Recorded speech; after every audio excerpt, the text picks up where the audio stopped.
Good day everyone, I am Carlo Nieto and today I will presenting a poem piece entitled Behind the Screen. This piece focuses on the importance of privacy and security in information technology. Two things that many people often take for granted in our digital world.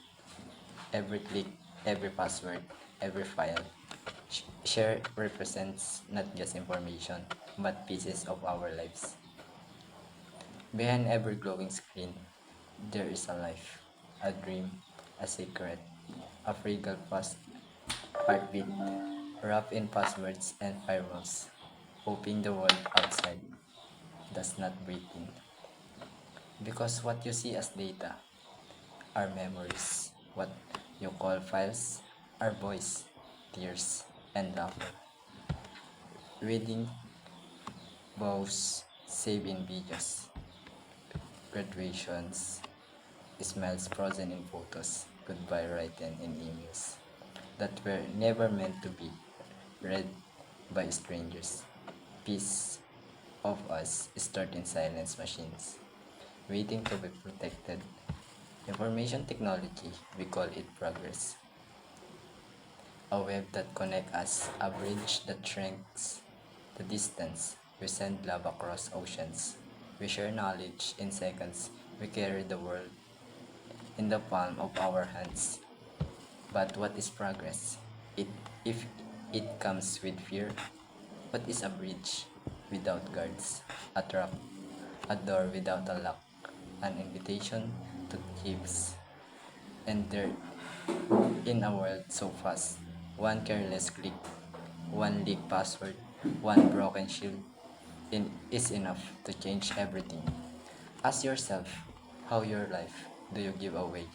With every click, privacy is not just a silence, it is dignity.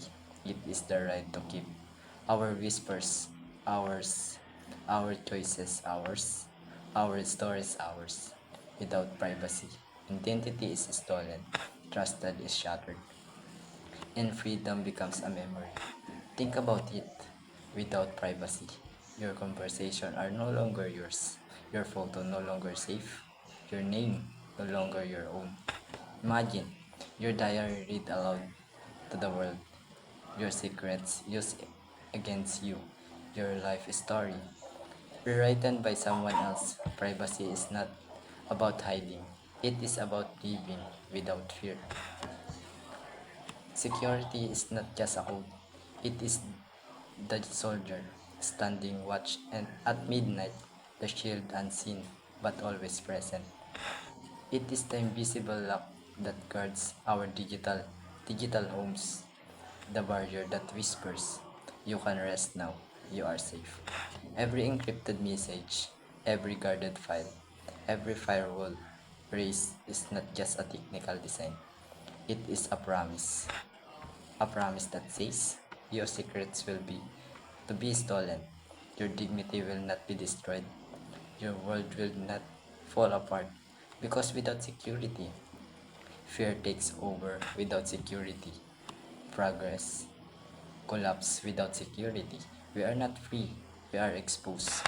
Because IT is not just a machine, IT is us.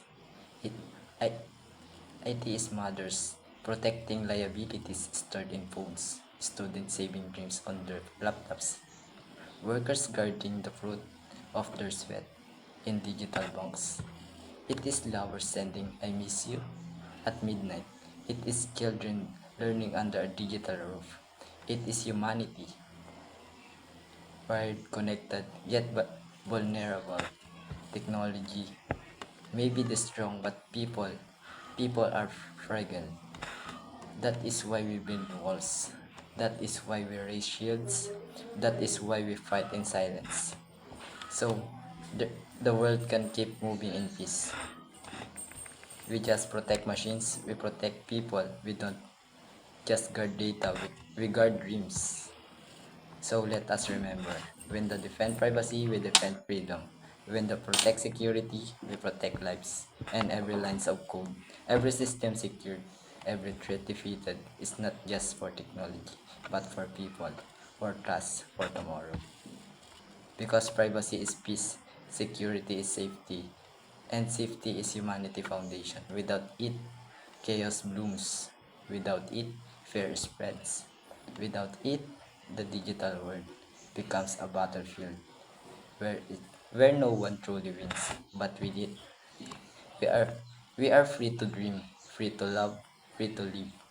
So I stand here not as a programmer, not as engineer, but as a guardian of the unseen, a protector of the silent, a defender of what is forgotten.